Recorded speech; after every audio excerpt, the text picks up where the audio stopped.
땅속 깊이 묻혀 있었던 고려의 흔적들을 직접 눈으로 마주한 조사단에게 개성 만월대 남북 공동 발굴 조사는 어떤 의미로 다가왔을까요?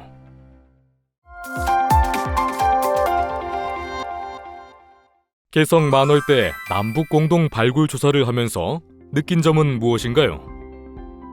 고려시대는 중심이 지금 북한, 개성에 있다 보니까 남한 쪽에 중세시대, 고려시대와 관련된 유적들은 많이 남아있질 않습니다. 만월대 조사 10년 이상 하면서 당시 고려시대 사람들이 살았던 아주 중심적인 문화를 확인을 할 수가 있었죠. 고려시대 당시 생각을 해본다면 한중일 이 동아시아 삼국 안에서도 500년을 버텨낸 왕조는 고려 왕조고, 뭐 남북, 그다음에 뭐 지금 정세 이런 걸 다 떠나가지고 유적이에요.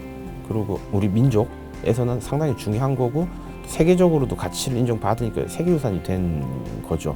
그런 부분에서 가치를 좀 더 잘 규명해서 잘 살려갔으면 좋겠고 또 보존도 잘 됐으면 좋겠어요.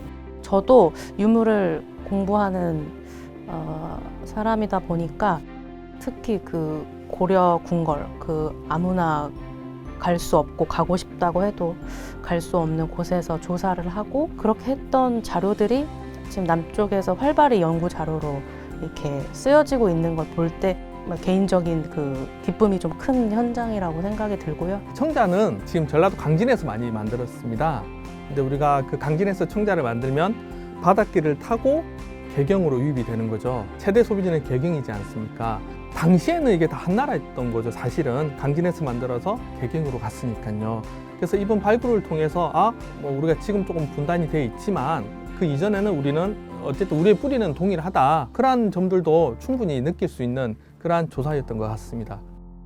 개성 만월대 남북 공동 발굴 조사는 어떤 의미로 다가왔나요? 남과 북이 어쨌든 같은 역사를 공유했었는데 그 역사를 또 남과 북이 지금 분단된 상황에서 함께 역사를 찾아가는 과정이잖아요. 그 과정 자체가 어떻게 보면 민족 동질성 회복에 좀 기여하는 활동이지 않을까. 만월대 사업 시작했던 2007년에 언론에는 좀 나왔었는데 고려시대 역사가 핵심을 접근할 수 없는 한계가 어떠했는가 이런 기사들이 좀 있어요. 처음에 만월대의 역사학자들을 모시고 갔을 때 밤에 모여서 공부를 했어요. 내가 오늘 낮에 본 그 산이 고려사에서 본 그 나성이 있는 흔적이다. 어느 산성이다. 이런 것들을 밤에 공부를 했어요. 계속. 접근할 수 없었던 거죠. 한 시대의 도읍지인데도 불구하고 접근할 수 없었고 역사 연구 자체가 고구려, 고려는 북한의 도읍지가 있고 신라, 조선, 백제 요렇게는 남한의 도읍지가 있다 보니까 요걸 중심으로 북한과 남한의 학계가 발전을 합니다.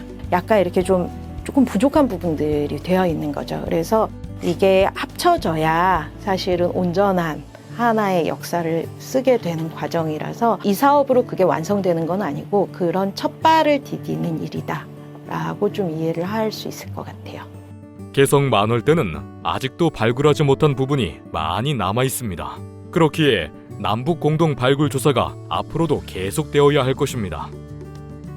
만월대 사업이 남북 교류에서 유일하게 세대를 뛰어넘는 30년을 뛰어넘는 계획을 가져야 하는 사업입니다. 그래서 남측과 북측이 공동으로 사전에 계획하고 또 준비해서 발굴 조사를 진행하고 그 발굴의 과정이나 성과를 서로 공유하고 서로 간의 어떠한 지식이나 노하우, 경험도 공유하면서 교류와 협력이라는 측면에서 굉장히 중요한 의미가 있는 것 같습니다. 남북이 같은 역사를 함께 찾아가는 과정은 분단이라는 한계를 뛰어넘어 우리의 문화유산을 지켜내고 남북이 교류하여 평화적인 남북관계를 위한 밑거름이 될 것 같습니다. 그러기 위해서 우리 함께 관심을 갖고 응원해봐요.